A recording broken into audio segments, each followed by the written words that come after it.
Baik, Assalamualaikum warahmatullahi wabarakatuh. Selamat siang, malam, sore, atau kapanpun saat kalian melihat video ini. Semoga kalian selalu dalam keadaan sehat dan berbahagia. Kali ini, Pak Agam akan membagikan video materi pembelajaran Bahasa Indonesia, khususnya kelas 8, yaitu tentang teks eksposisi. Ada yang sudah membaca? Belum? Oke lah. Kita akan mulai belajar lagi. Ingat ya anak-anakku, jangan lagi kalian menunda tugas. Kalian sudah merasakan bagaimana pedihnya nilainya 0. Oke, oleh karena itu tetap semangat. Nah, nanti di akhir pembelajaran akan ada tugas. Tugasnya hanya mudah saja, tidak banyak. Jadi, kerjakan segera, jangan ditunda-tunda. Baik, silahkan nanti disimak materinya. Kalau kesulitan bisa diulangi lagi videonya.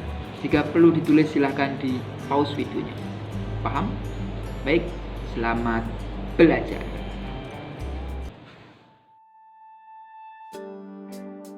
Nah, sebenarnya apa sih teks eksposisi itu?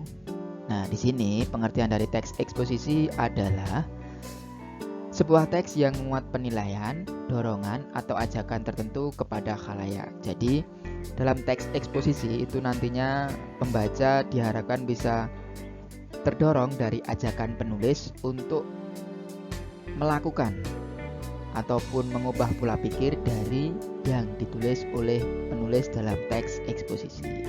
Ya, intinya adalah bujukan. Kemudian, teks ini juga berusaha menerangkan suatu pokok persoalan yang dapat memperluas wawasan pembaca. Jadi selain dorongan, ajakan, di sana juga ada informasi yang bermanfaat bagi pembaca. Itu adalah pengertian dari teks eksposisi. Oke, berikutnya. Nah, ini kita akan mempelajari tentang unsur teks eksposisi. Jadi dalam teks eksposisi itu ada apa saja? Ada dua unsur utama yang menjadi pembangun dalam teks eksposisi, yang biasanya ini ada di dalam teks eksposisi. Nah, yang pertama, unsur teks eksposisi itu disebut dengan gagasan, atau di sana ada gagasan dari penulis yang berisi komentar, penilaian, dan bujukan terkait tema yang disampaikan dalam teks eksposisi tersebut. Gagasan ini juga ada nama lainnya adalah opini atau pendapat. Tapi kita di sini menggunakan istilah satu agar tidak bingung kalian ya. Istilahnya adalah kita sebut dengan gagasan. Nah, gagasan itu apa? Jadi gagasan itu tadi berisi komentar, penilaian, dan bujukan terkait tema. Jadi di sini masih pandangan subjektif dari penulis. Oke. Nah, agar lebih jelas, mari kita simak contoh dari gagasan. Nah, ini ada contoh gagasan. Akan coba Pak Agam bacakan. Waktu luang yang dihabiskan hanya untuk bermain handphone sama dengan menghabiskan waktu berharga yang lebih baik dapat dihabiskan dalam kegiatan yang bermanfaat dan sehat seperti berolahraga atau membaca. Selain itu, hanya bermain handphone juga berarti menghabiskan waktu yang seharusnya digunakan bersama keluarga. Selain itu, dibandingkan dengan hanya bermain handphone, banyak kegiatan lain yang lebih bermanfaat, seperti bersosialisasi dengan lingkungan sekitar ataupun melakukan olahraga. Nah, kenapa contoh yang Pak Agam bacakan ini disebut dengan gagasan? Kita simak penjelasannya. Nah, kutipan tersebut merupakan gagasan dari penulis yang dituangkan dalam bentuk teks eksposisi. Di sana, penulis berpendapat bahwa waktu luang yang digunakan untuk bermain handphone adalah kegiatan yang sia-sia. Nah, jadi yang tadi disampaikan itu adalah gagasan dari penulis, ya, opini atau pendapat. Jadi ini masih membutuhkan penelitian untuk nanti bisa berubah menjadi fakta. Nah, itu adalah unsur yang pertama. Jadi dalam teks eksposisi harus ada sebuah gagasan. Oke ya, gagasan, bukan gas-gasan. Nah, berikutnya unsur yang kedua ini tadi fakta. Nah, apa itu fakta?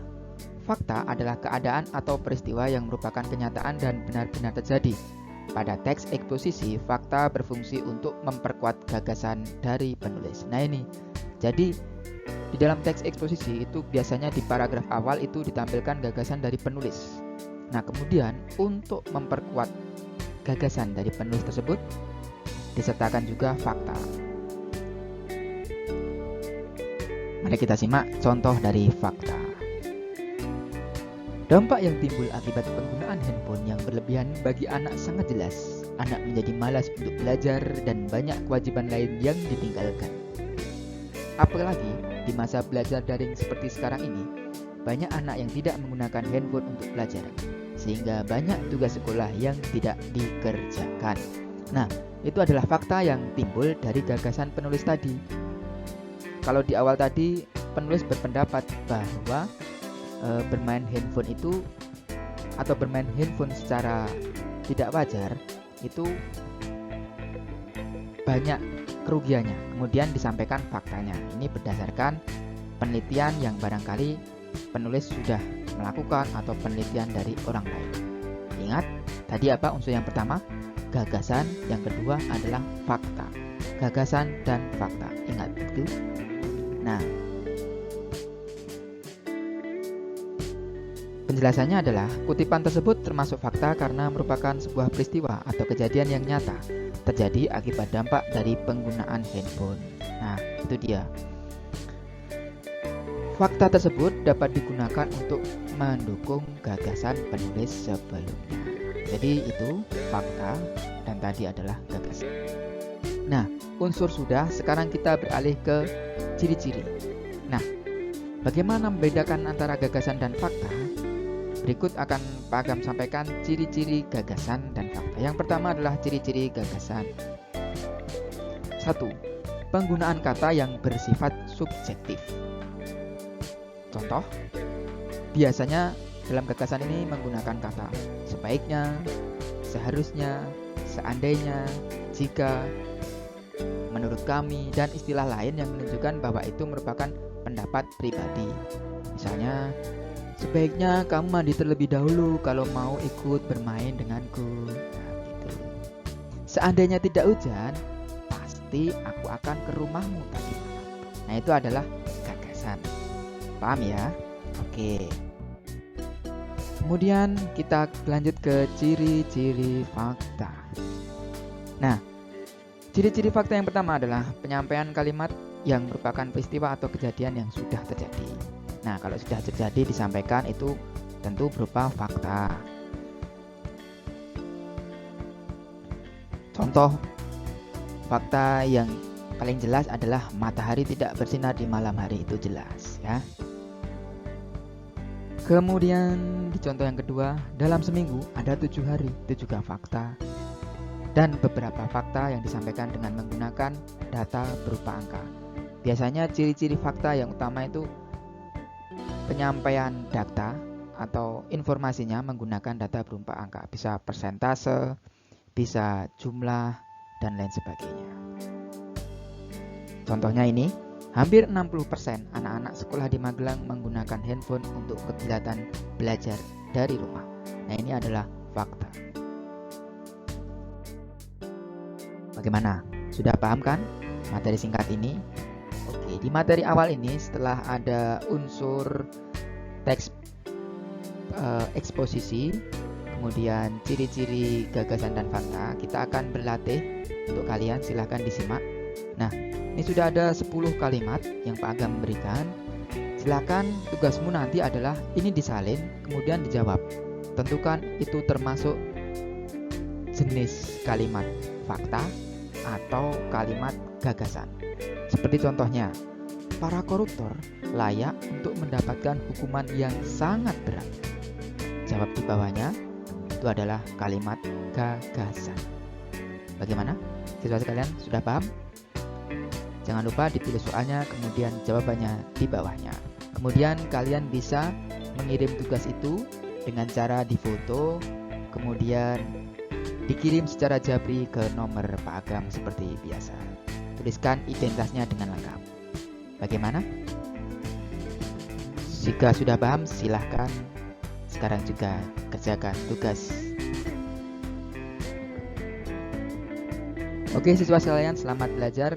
Itu materi kita secara singkat. Pak Agam akan bagikan materinya secara singkat biar kalian lebih paham. Jangan lupa selalu berdoa agar kalian dimudahkan dalam menjalani rutinitas sehari-hari. Assalamualaikum warahmatullahi wabarakatuh.